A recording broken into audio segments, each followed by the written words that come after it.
I'm Rob Munro, the editor of LARA. We a magazine and we cover the low fare and regional aviation space globally. So we've got, as Becky said, we've got a fantastic panel. So if I just kick off by asking each of our panelists to introduce themselves briefly, and then we'll move on to some questions and discussion, and then there'll be an opportunity for you to ask any questions in the last 10 minutes or so. So we've got 45 minutes. So we'll kick off. Ryan. Thank you, Rob. Ryan Lindsay. I'm from Boeing Commercial Services. I'm the engagement leader for commercial modifications, mostly for interiors. Thank you. Hi, my name is Sébastien Koch. I'm from Airbus Commercial Aircraft. Very happy to sit close to Ryan from Boeing, by the way. So I'm in charge of marketing our retrofit or cabin refurbishment solutions on the Airbus in-service fleet, from the A220 until the A380. And hello, I'm Charlie McBride. I'm a project management lead at Priestman Good, and we're an employee-owned multidisciplinary design agency based out of London. And I direct client accounts and manage projects with seat suppliers, airlines, and IFE innovators. Good afternoon. I'm Brian Rowland, Director of Airline Relations at Astronics, based in Chicago. My primary responsibility is direct airline business development, mostly centered around interior reconfiguration, retrofit services. Hello, everyone. I'm Jennifer Coots-Clay. I've had several decades in this line of business, and my book, Jetliner Cabins, is still the only book to provide a comprehensive survey of aircraft interiors, now in its 4th edition as an e-book. And thank you for inviting me to join this group today. Well, thank you very much, and welcome to everyone on the panel. Ryan, could I just start off with a question for you, and then if the rest of the panel want to sort of contribute afterwards, that's fantastic. But Ryan, what do you think the key design and engineering challenges are in further optimising space and comfort to meet evolving passenger expectations? Okay, I mean, we're seeing that a lot now where customers are trying to put more into the same space, trying to get extra rows of seats. Probably the thing that springs to mind and was actually validated yesterday on a flight over from British Airways is the space bin modifications that Boeing now offers. On 737s, we're basically enhancing the overhead bin space. And the amazing thing is it not only does it give you space for more bags, training the cabin crew and the passengers to remember to put them vertically and not horizontally could be a challenge, but it does give you the amount of space that allows every passenger to be able to put their hand luggage in the aircraft. The anxiety, if you're boarding halfway through or 3/4 way through the flight load, is also a challenge for some of the passengers.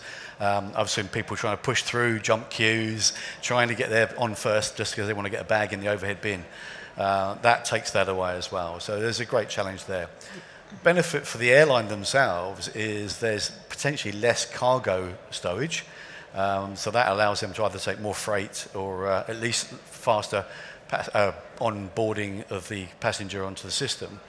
But also, probably the most efficient thing is the fact that we are loading passengers faster.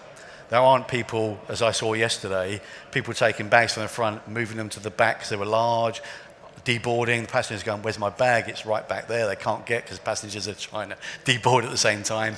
But ultimately, the loading time is improved. And if the loading time is improved, the dispatch reliability is much improved as well.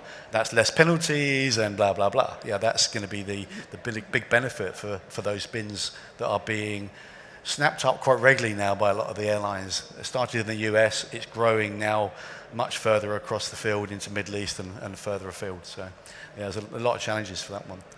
And then space-wise within the seating, as you'll see, the herringbones are changing angles to allow the pitch to be improved, decreased. So you're now seeing lie-flat beds at 30-inch pitch, which is phenomenal, really. Single aisle 737 as well. Yeah, they're very, very compact. So you're getting real lie-flat beds and not losing too much space in the economy zone. So the airlines are still generating much better revenues because obviously they're charging for business class seating, but also they're not losing too many economy seats to do so. So there's options there as well. Sure, thanks very much. Charlie, can I ask you how airlines strategically leverage technology to create an enhanced passenger experience, do you think? Yeah, I mean, we're looking to create these connected, adaptive experiences for passengers. And the concept is evolving from the work like we saw last year with Maya, the Panasonic and Collins collaboration, and some of our work with PAC to integrate some of these seamless experiences that mirror some of those digital apps that passengers will have at home. So for us, it's for air travel to be just as intuitive and that same connected experience that you'd experience at home or at work or at hospitality. And I think what's really interesting is we're at a real crossroads in the industry with all of the advances in onboard connectivity and the subsequent implications for cloud computing and harnessing AI. We are at an incredibly exciting point in the industry with so many opportunities. And I think the job for us right now, and for us as designers specifically, is to try and connect those dots. So we work with the OEMs or the IFE innovators and the airlines, and we look at where those opportunities lie for the passengers. Where can you bring the real value? Where are those little nuggets that bring that amazing experience? So you can, predict behavior, passenger behavior, and that can improve the experience for the crew as well, the cabin crew, and also the operations. So for us, it's about connecting those dots and marrying up all of those different needs that come from all the different parties involved. And I think by connecting all of that, we can really start to see some incredible opportunities. And we'll start to see those innovations, and we already are seeing that. For example, on the Maya seat last year, we saw the temperature technology automatically detects how warm your body temperature is and automatically adjusts that setting to make sure you're nice and cool and at the right temperature. So we're already starting to see it, but that's just, we're just starting really. And I think, as I said, it's a really exciting time in the industry. Brian, would you like to comment on the leveraging technology issue in cabin? Yeah. So I've seen kind of evolution over the years. I'm from the airlines, so dating back to when just a little bit of history. So back in the days when the IFE tapes, the high 8 tapes, took up the space of a triple seat, and just seeing that evolution go into a server-based equipment, it provided enough real estate to add a triple seat, so that gives you the added revenue. And then, so that's just a kind of a historical tidbit. But that, if you look at monuments and things like that, like lavatories now, they're making them more streamlined, more slim, where you can actually add additional or increase the pitch, or actually decrease the pitch, add another row of seats. We're seeing things like that, like class dividers that are more contoured to allow for more more space for the passenger, as well as be able to increase or actually decrease the pitch. So seeing things like that, class dividers that don't even come down to the floor. That's another unique feature that we're seeing from airlines as well. So yeah. But I mean, up until recently, you were really limited by the space on board, by the amount of computing you could actually do on board, right? That's right. And most airlines chose to kind of limit that because they wanted to prioritize seats. Yeah. But what we're going to see in the next few years with the introduction of the advanced connectivity systems is the ability for cloud computing to really take over. And that means suddenly the doors are open to what you can achieve on board and the kind of computing you can do, right? True, right, that's right, yeah. As far as connectivity then, obviously with a bigger throughput, you're going to be able to do a lot more in aircraft. It's essentially, you're going to be the same experience you have at home, streaming various Netflix and streaming other services, but you couldn't do that in other type previous generations of connectivity. Thanks very much. Jennifer, can I ask you about your views on how airlines can ensure that sustainability and accessibility are inherently integrated into cabin design, and also how they contribute to the overall route to zero emissions goal. Well, you've chosen a couple of my favorite subjects. Accessibility is my chapter 8, sustainability is my chapter 15. And, we're into a new era, and accessibility and sustainability have to be built in to all cabin refurbishment programs. And we have an excellent opportunity to move ahead in these fields. Why are they important?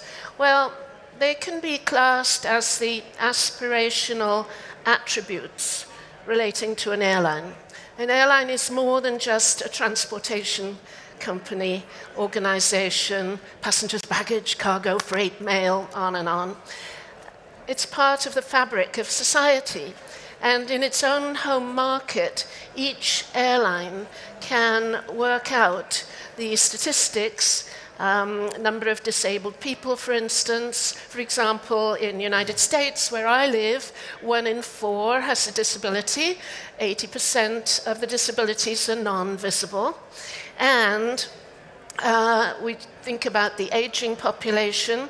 According to Wall Street Journal, Chapter 8, 10,000 people turn 65 every day of the year. And 70% of bank deposits are made by people over 50. We're talking about a market segment, not just a moral imperative. We're talking about a marketing imperative. Here's a very important market segment that's just going to keep growing. So if the airlines can take all this into account, they can work ahead and strategize the development of facilities to help passengers with disabilities. And I'm just thinking about lighted handrails at shoulder level, introduced on the Boeing 717 back in the late 1990s, thinking about grab cutouts on the cabin dividers, thinking about grab handles in lavatories, braille for seat row numbers. We can go on, and there's a new passenger transportation lift over there in that particular display booth. There are lots of developments, and at the time of a cabin refurb program, that's when the airline can take a step ahead and not be bashful about publicizing, about making it clear that the airline is looking after this group of passengers. Similarly with sustainability, my chapter 15 has 100 pictures showing cabin interior items, major items like dimmable windows, small items like seatbelt buckles that only weigh 40% of the previous model. And without a strategy, airlines will be missing out on opportunities to look after their passengers and look after the environment. Thanks, Jennifer. Sebastian, what are your views, or how are you seeing the accessibility issue coming through from your point of view, from the airlines? I think it's becoming more and more significant. We receive more and more airline demands toward making our cabins more accessible. So we've got solutions, especially on lavatories. Now we've got on all our programs PRM lavatories. It's a must-do. Also, in terms of personal wheelchair, we are also studying concept where passenger can keep on board their personal wheelchair instead of putting it into the lower deck compartments. So it's a matter of integrating personal wheelchair on board without compromising on the revenue space, which is really something to be safeguarded by the airlines. Also, we've got solutions integrating the standard onboard wheelchair in cabin attendant seat or economy quad seats. So all of that is really clearly on our roadmaps. We have a vision for that. We have short-term and mid-term solutions. We are embarking a lot of suppliers at the moment, partners, to make it happen because it's a must-do. Yeah. And Charlie, on the sustainability side of things, what are the trends that you've noticed in terms of design and sustainability? Yeah, I mean, the principles of sustainability are well understood now, so that's a big tick for us, at least. And there are plenty of options out there, but unfortunately, time and cost do remain the main barriers within the aviation industry when integrating sustainable choices in a cabin interior program. And the major focus still tends to remain around weight reduction, but really we can go so much deeper.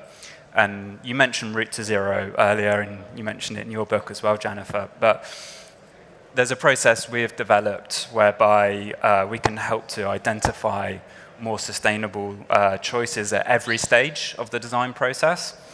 And the information and advice that we've gathered includes not just lightweight design, but things like repairability, alternative material choices, modularity, and design for disassembly, all really important topics, I think. And we can bring these things into our proposals before we talk to airlines, but also through things like workshops and definition of language and CMF, etc. Something we're doing to support that as well is a recent development by PG, which is a sort of material minds. It's a material database that we've developed, and it can help clients to evaluate alternative choices for colors, materials, and finishes. And that's from all the data that they've gathered and that we've gathered to be able to make comparisons. And they can log what choices they've made as well in the past, which is really useful when you're working with clients for 10, 20 years or so. So those are some of the things that we're looking at that we think are important at the moment. I could just add to that, Rod. So like, obviously we see a lot of material changes, especially in seats, carbon fiber seats. A lot of the aluminum has gone away now. They're more, these canvas type backs. They're also more sustainable, lighter weight materials. Also lighter weight materials in carpet and things like that. So it all drives to sustainability efforts. Yeah. Sorry, yes, Sebastian. Just if I might, so on sustainability, so at Airbus as OEM, every time we design a new cabin or a new cabin element, we always have to take into consideration 3 factors: robustness, airworthiness, the weight, and the cost. And sometimes, introducing lightweight materials, recyclable materials, there is a cost behind it instead of the classic aluminum. So what we do, we are doing trade-off in our design. We are also talking to the airlines, explaining what we do. And even if for the airline it represents an initial higher investment, on the long run, they can save weight, they can save fuel, they can fly more sustainably, and at the end they can also recycle some of the cabin elements when the day will come to refurbish the cabin. So now, typically on our overhead bins, 25% of the materials are recyclable. So there is a second life for these materials after a cabin refurbishment. So yeah, I was just to say, I mean, if you visit the Boeing stand, you'll see there's development there with materials that are recyclable materials now. Last year, I think they had a hockey puck there that was made of carbon fiber and recycled composite materials. Now that's gone even further. Now they're remaking panels with that material. So the part of the aircraft, unfortunately, which is most unrecyclable is the cabin. This is the plastics and various elements within there. But that is moving to a more recyclable process, or certainly a design process. But we certainly rely on the PGs and others to define that with customers to make sure that they are selecting those products when they're making their final trim and finish decisions. So, yeah. Ryan, do you think there's a finite point at which you cannot further recycle materials? You're going to have to use... When you get to 100%, there is a challenge. But yeah, some of it is recyclable, some of it's reusable, which is something that there's many companies here today that will buy second-hand interiors, put them for a 145 refurbishment and sell them back on again for modifications. So, I mean, that's happening all the time. It's eventually those parts do wear out, and it's those parts that wear out that probably back then weren't made to be recyclable. They are, unfortunately, landfill. So that's the challenge now, is all the new developments for new airplane manufacturing is going to be with that in mind, absolutely, yeah. I can see Jennifer's very keen to make a point. Yes, circularity is one of the key topics now, but there's the other routing whereby certain elements inside the cabin can be routed to other applications. For example, aircraft carpets can be routed eventually to domestic applications and locations. And I think this is a field that needs to be developed more. For example, lavatory or galley flooring, PVC can be recycled, silicone cannot be. So there's a whole world out there, and it's only now that we're starting to dig into those subjects. Going back to the days of Concorde, weight critical. I remember we had to shave the beautiful woolen Axminster carpet. The pile was too high, carpet was too heavy. Concorde will never take off with a carpet like that, they said. And we had to stretch the leather to make it thinner for the leather seat covers. So the whole field of weight saving is in front of us. And when I look now at honeycomb interior foams, for instance, compared with the old foams, even 20 years ago or 10 years ago, solid, all had to go to landfill. That doesn't happen nowadays. So there's been enormous progress. And this is one of the big topics, really, of our time in the business. I think even small things like the design for disassembly. So, for example, if you take seat covers, traditionally have been laminated, so you get the fabric and the foam lamination. Terrible for recycling. You can't really, take them apart, so straight into landfill. So we look a lot at 3D knitting now as a good alternative for that. Provides the same level of comfort, new design opportunities for different patterns and so forth. So there's plenty of examples out there. It's just about bringing the right minds together, and I think that's what excites me in the aviation industry. You have so many different parts, so much talent and expertise, and it's just about bringing that together to have those conversations. I suspect Concorde carpet shaver might be a job that's no longer available. You're right, yes, but it was the beginning of this focus on how to reduce weight inside the aircraft. Sure. I mean, on that area, do you think it's the case that the industry needs to make more of what it's doing in terms of sustainability? Yes. Look, the airlines have done so much, but quite often they don't tell people what they've done.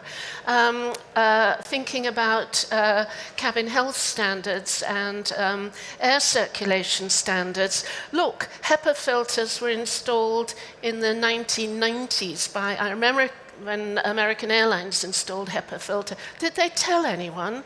No. I mean, we knew inside the business, but these are topics that airlines can communicate to the traveling public and everyone else, and these are positive aspects. There's no percentage in keeping quiet about these things. It's not just about communicating it for the fun of it. Future travelers will demand it. If you look at Gen Z and Gen Alpha, who will be the biggest traveling group in very few years, their expectation will be that is going to be what's provided by airlines, and they will start to decide who they fly with based on those conditions. So we need to be coming up with those solutions now so that we're ready for that kind of consumer trend and behavior, so that airlines can really tailor for that. It'll be interesting to see if it gets added into their marketing and their adverts on the TV. Are they a sustainable airline? Is something to watch out for. I've not seen it yet, as you say. Nobody publicises it. Well, in the business, I think we hear more about individual developments, but there's more to an airline than the PR style presentation that we're accustomed to. And as Charlie has said, particularly the younger generation, they are looking for evidence of care and attention and the thinking ahead, care of the planet. Do you think they're willing to actually pay more for that sort of They will have to, because that's kind where of criteria? that's where Yeah. the consumers will direct it. Right. So instead of picking a flight based on schedule Yeah. and price, they're going to lean Yeah. towards who has It's not a matter of if, it's a matter of when. Right. Right. Sebastian, can I sort of move on a little bit and ask you, what do you think the airline's current priorities and long-term strategies for cabin customization are, and particularly with fleet harmonization? Do you think that's something that's a big issue at the moment? I think that in terms of offering passengers the same experience, the same comfort on short-haul, medium-haul, or long-haul flights, that's a key priority for the airlines. Having commonalities within the different cabins programs, Airbus, Boeing, it's a key priority for the airlines. So the seats, the catering, the IFE needs to be somehow harmonized. And as Airbus, as OEM, because we mastered the integration of those elements on our cabins from A320 till A350, this is where we can really support that trend or that strategy. Now, in terms of long-term strategies, I think we need to differentiate the different market segments: short haul, medium haul, long haul. Long haul, if I take the example of the A350, right now the A350 in service fleet, 8 years, 10 years in service, is reaching an age where the first cabin refurbishments will occur. And because the A350 is a flagship, it is operated by airlines on their trunk routes, they always want to have, especially in business class, top-notch product, state-of-the-art seats, IFE, technologies embedded, because it's a very competitive segment. And the trend we've seen recently is the rising of the privacy sliding doors, which are adding weight, I must say, so it's not really sustainably friendly. But to compensate that extra weight, a few kilograms more per business class seat times 30 or 40 seats, you have already 100 kilograms more. So to compensate that, we are proposing, lighter sidewall panels or ceiling panels that could, neutralize that weight impact. Premium economy is becoming more and more popular. Emirates, for example, didn't have premium economy, and recently they've launched a large retrofit program, 380, 777, to introduce premium economy. On the short-haul segment, I'd say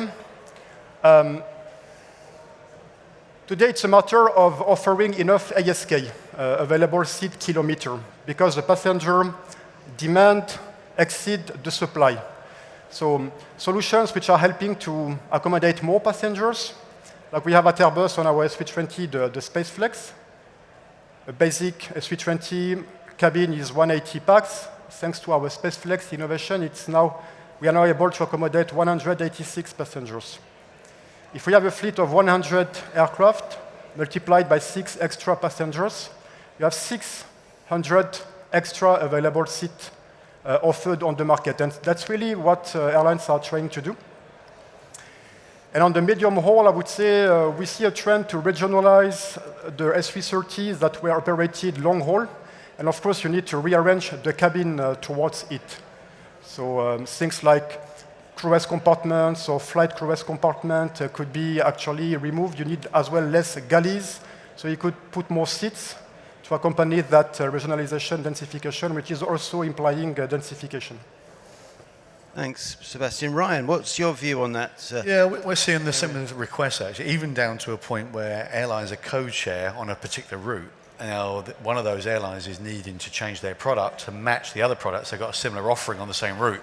So that's driving probably cost earlier than probably was needed, but to harmonise the offering by the airlines on the same route. So it's across all airlines. Literally had a call yesterday from an airline saying, I want my 787 seats on my 777s. Well, okay, great. Well, we'll look into that. But unfortunately, the interface of the product's different. But anyway, those sorts of requirements are always occurring, and you can't predict actually what's going to be the next request. Is the challenge. Everybody, especially in business class, is trying to make their product better than their competition on that leg, on that route that they compete with, trying to make them become the preferred supplier. So that's what we do. But Priestman Goods and Acumans and all the other design agencies are driving the market forward, and they have done for years. They're forcing the integrators into reviewing products which have either never been on aircraft before, or they're very VIP-centric on commercial aircraft. Standard offerings like that now are second to none. I mean, they're turning up all the time, and everybody's trying to get one step ahead every time. So, do you think that move is going to go into the low-fare regional sector, or the low-fare particularly, I guess? Well, low fare obviously is a different product generally, much restricted from long haul, fully lie flat, or every gizmo on their seat that can be possible. We see that in economy seat. In fact, if you look at all the economy seat providers, you'll see that their big slogan is the seat weight. Their seat weight is driving their sales, because there's an easy return on investment from fuel burn.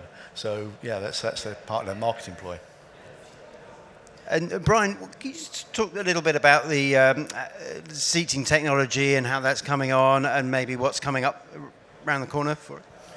Yeah, obviously, weight is we've been talking about weight. That's a big component to the decisions that people are making, but also just the profiles of them. The technology, the cushions are different. The back is no longer like aluminum pans where you've got to have the extra cushion. So you're allowed, you're allowed to kind of generate the same, seating space, but at a shorter pitch. And so that just creates the opportunity for airlines to add more seats. So that's kind of in the coach product. And we've seen the evolution of the premium seating being, the old days it was the recliner, and then that went to the lie flat, partially lie flat. It was an angled lie flat, and then it went fully lie flat, and then it went all access. And now I think you're just seeing maybe more private spaces. I think we might see more of that coming up. I mean, one hears of a trend away from business class in some sectors. Do you think that's something that's a real trend? Jennifer, what do you think about that? Away from business class? Yeah, but people are you talking about premium economy? Yeah. Sorry, Brian. Yeah, as well. Sorry. If you want to. Yes, go ahead. Well, no, I was going to chime in on that as well. So yeah, that's I don't know. We just had that experience just recently where that actually was an affordable product, that premium economy. You didn't want to spend all the money in like a first class or business class, but you kind of wanted a little more space than coach economy. But that seat now is that the fare is going way up, and they're always full. And so I think that's gotten huge success. And so I don't know whether we're going to see that cabin growing because the flying public wants that little bit of elevated experience. But doesn't want to pay the higher price for premium for like a business class. I think if you look at post-COVID, there is a lot more ticket sales in those premium cabins. Yeah. So we're seeing a lot of airlines coming to us asking, what to do with premium economy, and I think we've only just started with what the experience can be in that cabin. At the moment, it's just a slightly larger seat, and I think if you look at the needs for the traveller have really changed. Business class used to be people traveling for business, and actually a huge part of that now is people traveling on leisure in business class.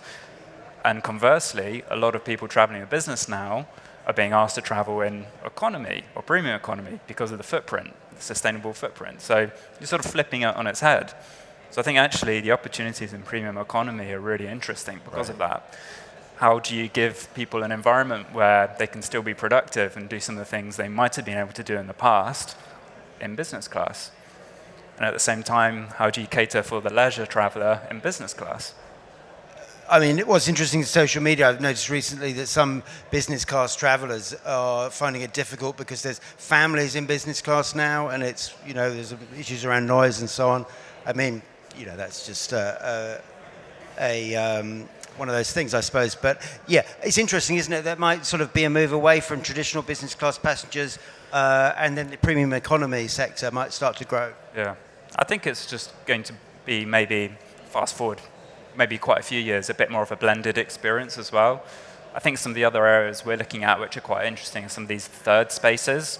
So you think about those areas you might want to break out into, especially if you consider, the XLR products, these sort of long-range, narrow-body aircraft. And for us, the focus at the moment with a lot of our clients is how do you deliver that experience that customers expect on a wide-body aircraft on the narrow-body? That's quite difficult, but there's certainly some opportunities around that, and we work with the likes of Airbus and Boeing to kind of explore, what can we do there? And, well-being is a much bigger topic now than it used to be as well. People are much more aware of, being healthy, and they're kind of making those demands on airlines. What can you give me that's going to make me feel good? And I often come back to a sentiment that my colleague Libby Howard actually said on a project recently. So, how do you actually arrive at your destination feeling better than when you took off? And I think actually a lot of the topics we've been talking today can kind of help that. There's still maybe a long way to go. Sure, it helps Probably if a long you're way in to go, business yeah. class, right? But I think it's a great sentiment to carry forward. We look at that in all the projects we do. It's a great starting point to have that conversation with an airline client and say, well, what if this is our ambition? How do we get there? And things like IFE and connectivity play a role for sure. The seat suppliers have their role, and yeah. What is interesting with the using narrow body aircraft for long haul is what happens to the cabin crew. And I know, Jennifer, you've got a view on that, haven't you? That there needs to be accommodation made for cabin crew in these designs. Yes. Well, over the years, we've seen cabin crew kind of crouching behind curtains, and then the passengers come along and suddenly want to ask a question. I mean, it goes back decades. And now we do see a more practical approach, and crew rest areas are being developed that are much more civilized and helpful to cabin crew. And just as Charlie said, the passengers' expectations have changed, evolved over the years, and they do expect much more interaction. And I think for cabin crew, particularly on the ultra-long haul flights, and we're talking about, could be 16 hours, 17 hours, the cabin crew, to function at top quality level, need to feel that they can have a break, their organized, structured break, and get back into action again. And that can all be made possible with good cabin crew rest areas. Now, in some cases, remember on the 747 up there in the crown of the aircraft, South African Airways, United, for instance, we put in cabin crew rest areas. On another airline, cabin crew rest area was down in part of the cargo area. There are lots of options, but the important thing is to look after the flight attendants, because all the work that we've talked about is fine as long as the flight attendants can do their job to the top quality level. Indeed. Well, thanks very much, Jennifer. Okay, so we've got a few minutes left. I'd just like to maybe throw it open to any questions that you might have. I think we've got a roving mic up there. Becky's got it. So anyone got any questions?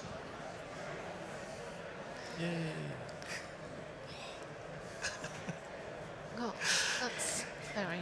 Figure that coverage. Seemingly not at the moment. Okay, so can I just, so I suppose round it off really by saying, what are your future predictions maybe for the next 5 to 10 years? Charlie, what do you think's going to be happening? Well, I think it comes back to what I was saying earlier about trying to arrive better than when you took off. I mean, I don't think anyone can disagree that that's a sentiment we should be working towards. And there's no reason why we can't get there. And as I said, a lot of the topics we've covered today can really help us move forward, whether it's accessibility or sustainability or just a more equitable experience for everyone who's traveling, more space and comfort. All of these will all add up to it to make it a much better experience for us. So for us, I think that's always where the focus is. How do you deliver that best experience for the passenger? We're always the voice of the passenger at Priestman Good. And I think that's how we make a better experience for everyone. And Brian, what do you think might be the obstacles to the utopia that Charlie suggested there? What do you think the main, like arriving better than you started? Yeah. So space is always a concern. I mean, I think the perfect world is going to be you have, you're going to continue to see these classes being maybe more elevated than in the past. I think we are going to see expansion of premium economy on these long haul flights. There's going to be a price point for everybody on the aircraft, but you're still kind of bound by the bulkheads, the cockpit door and the rear pressure bulkhead. So there's a sweet spot in there. Sebastian, do you feel that the public perception of aviation is going to be a limiting factor in terms of how we develop, or how the opportunities for the industry develop? Do you think public, in terms of cabin refurbishment and so on, do you think the public are going to say, no, we just want the basic now, we just want to get on a plane and we want to fly from A to B because we're worried about the damage that we're doing to the environment? No. It's a hard question for me to answer. Really, more and more travelers are very conscious about the CO2 footprint. Now we see as well, one reason why premium economy is becoming more popular, because actually instead of flying in business class, if you fly in premium economy as a business traveler, actually the CO2 emissions per passenger, per cabin square meter are half the CO2 emissions in business class for the same passengers. Because business class is nowadays configured 4 abreast, premium economy usually 8 abreast, and as a matter, you can still travel in a comfortable product, arrive fresh for your business meeting at your destination, but you have emitted 50% less CO2. So that's something that we see more and more popping up here. Ryan, do you have a view on what might be a limiting factor? Limiting factor is what are they willing to pay for it is going to be the limiting factor. Yeah, and the customer demand. Are they going to put up with old cabins that need refurbishment, but they're not because they won't want to spend money? They'll upgrade. They will make that cabin as immaculate as they can. There are some airlines that thrive on that. Yeah, they won't let an ink mark on a armrest deter that. They will go and change the armrest, or they will strip the leather and redo the leather for that reason. There's, every airline's got their own niche in the market, and the tier ones will still offer a high-end quality product. That's not going to change, in my eyes. Okay, well, the future is looking bright then for cabin refurbishment, I think we can safely say. Well, thanks very much to everyone for a fantastic panel discussion, and thanks to everyone for coming along. Really, it was a great discussion. Thanks very much, guys. Thank you, Rob. Thank you. Thank you.